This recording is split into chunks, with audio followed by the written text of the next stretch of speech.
Molly, walk us through the biggest disparities you're seeing between what the bosses want and what the workers want. Thanks for having me, Emily. So we did see some big gulfs between senior leadership and the rank and file workers, but we also traced those back to some more individual differences. So we saw that in general, men were more enthusiastic about returning to the workplace than women were. And as we know, men are overrepresented in executive roles. So that's part of what we're seeing in that sort of management gulf. Another part of it was personality traits. So we saw a huge difference in how extroverts feel about coming back to work versus introverts. Extroverts say they can't wait to get back to the office. They can't wait for that interaction, where introverts have been feeling better, feeling more upbeat, feeling more productive at home, and they're really not looking forward to coming back to that office environment. So when you look at some of the companies that are putting their stakes in the ground, Google, for example, saying they are going to allow hybrid work for some people indefinitely, Netflix saying it wants workers back at the office in September. Do you think that plans like that could backfire, that it could lead to a loss of talent? Or, will these companies find the people that want to go back to the office and are, the culture fit or addition that they need?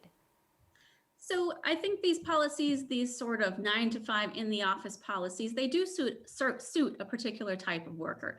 That type of worker that likes to be in a busy environment, that more extroverted person, especially the type of person that really feeds off of collaboration. And that's great, but you need all types of workers in a company. You're not going to go very far with just one personality type in your company. And if you want to have different departments functioning in different roles and doing well, you need to make sure that your work policies work for everyone. And I think especially as we've got millennials and Gen Z coming into the workforce, they expect a little bit more flexibility, a little bit more acknowledgement of their individual work style. They're much more self-aware, much more individualistic, and talented people from those generations are going to be looking for a work environment that they can tailor to themselves, where they can be the most productive. Now, last quick question, because you also found a gulf between men and women, managers and non-managers. Tell us about that and how businesses can close that gap.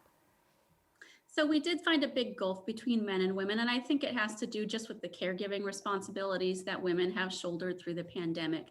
And we don't know really how far out of the pandemic we are. We think our kids will be back at school in the fall, but we're not 100% sure. So we saw women cite just general uncertainty as a big concern for them in returning to work.